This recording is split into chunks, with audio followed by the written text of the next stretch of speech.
together and creating power, and I mostly love bringing youth together, and then we fuck shit up. And that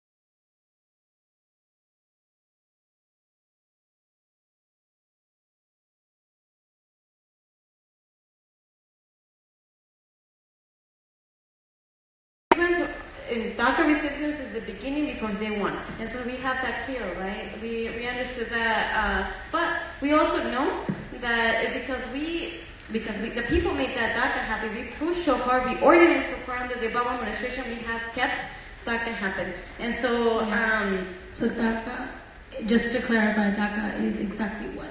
in DACA right now, it's still present. People are still new people can renew, but people that new people can apply. Excuse me, but people that have the DACA can keep renewing, like myself. And under this administration, that doesn't mean that it's still under threat. But DACA is still present. TPS though, Yes. And then, so there's DACA.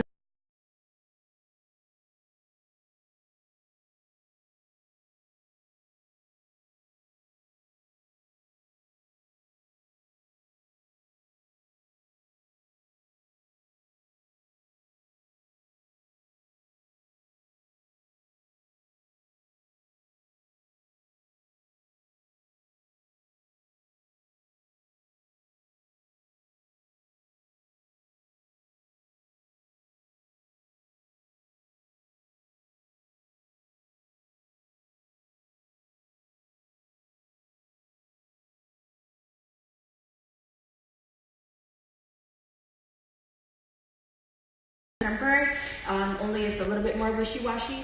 It is kind of like a humanitarian relief given to nationals of a certain country if they were here when something happened in their country. So countries that have it include Haiti. Everybody remembers the earthquake in Haiti in 2010, so they had the designation then, right?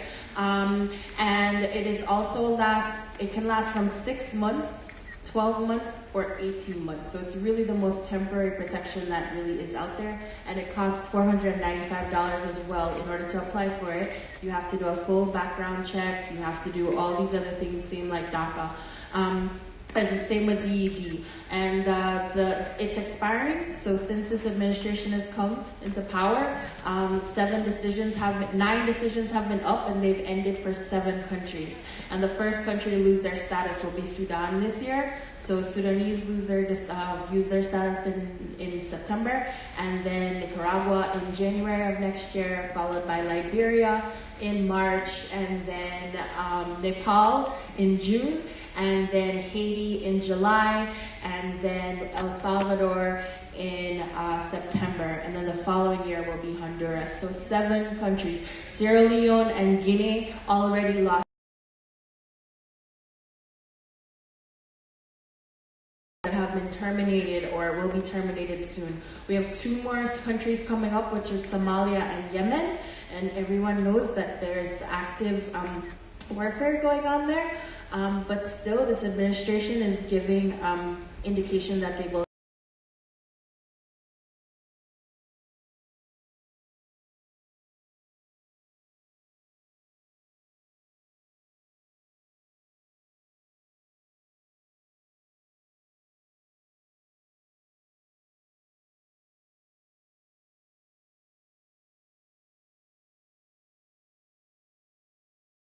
And that's when they literally just strip you from your home and send you back to, quote unquote, where you came from, instead of, we're on the planet Earth here. Anyway. So DED. So DED is Deferred Enforced Departure.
Many things if you speak your truth, if you step up. And believe me, I'm undocumented, and I have seen that change in my local region.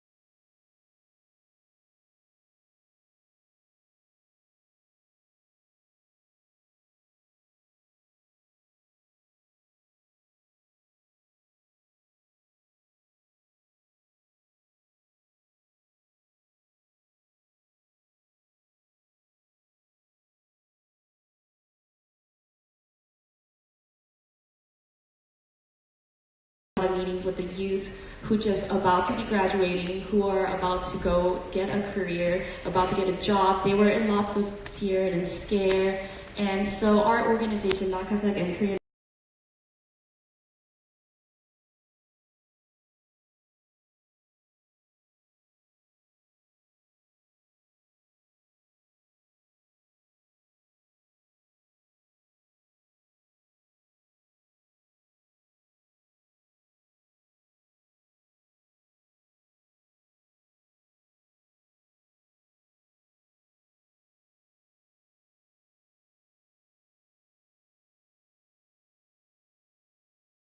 So that is us. So that's what we've been up to as an organization. Amazing. Beautiful. All right. So I'm a firm believer that education and education specific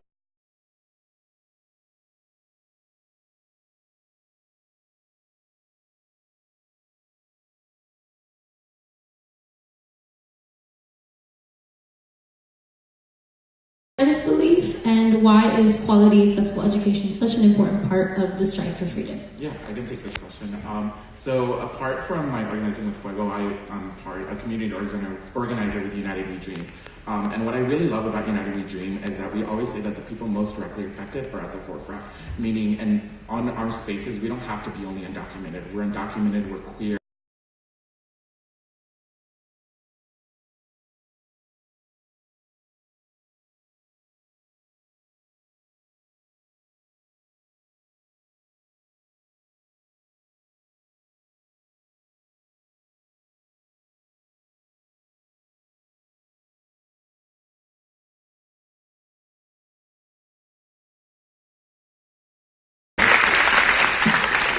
In terms of education, also when we talk about it, we have to realize we have the school to prison pipeline, but we have the school to prison to detention camp pipeline. And all of these little factors that sometimes you just don't think about it because, the media doesn't want to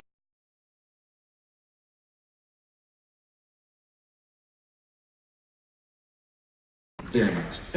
And that's why I really stress the importance of intersectionality in every action and everything that I do. A lot of my work is influenced by people like Bell Hooks, Audre Lorde,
undocumented, again, is that slip of paper that you can't attain, and that takes away your right to freedom of speech, essentially, that we have in this country, which is to be able to vote who it is that you are passionate about. So I, along with that,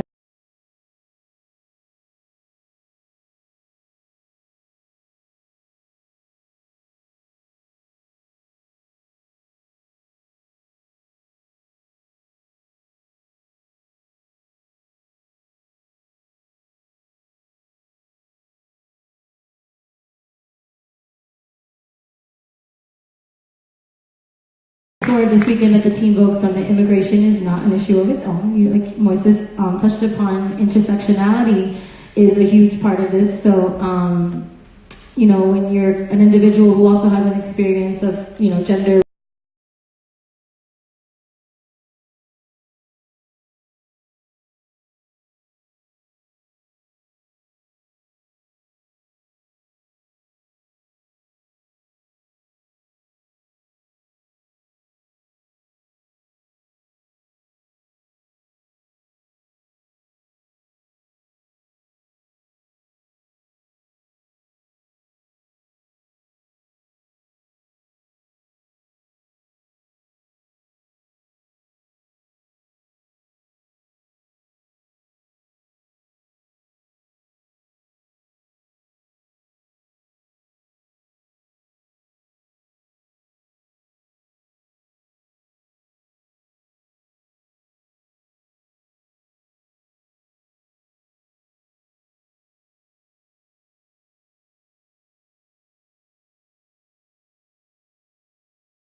attack, right? And so immigration is part of it, yes, and so as reproductive issues, and so as being queer, and so as being gender non-conforming, and all of these things. And so that's why it's so crucial that immigration is not just about undocumented people. This is bigger, and the way that we're going to be able to win a DREAM Act, or DREAM Act, or now a legislative solution for our people. Is going to be able to see and to understand their intersectionality, and the youth and us. The youth is.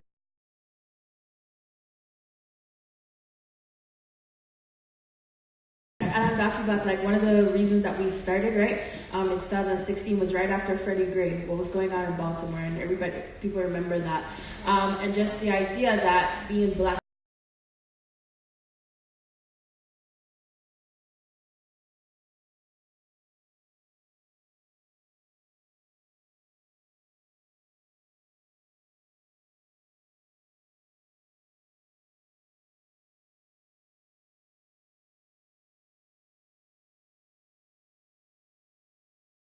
it hasn't, he's not been able to. And he was in detention, and they brought him to JFK without his wife knowing. You can be married and not get status. Like, it's just crazy, right? And then ICE officers beat him.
right. So last question, just the last thing before we go. What can everybody in the audience and watching at home do to support you guys in your cause? Speak up. Literally, you have power.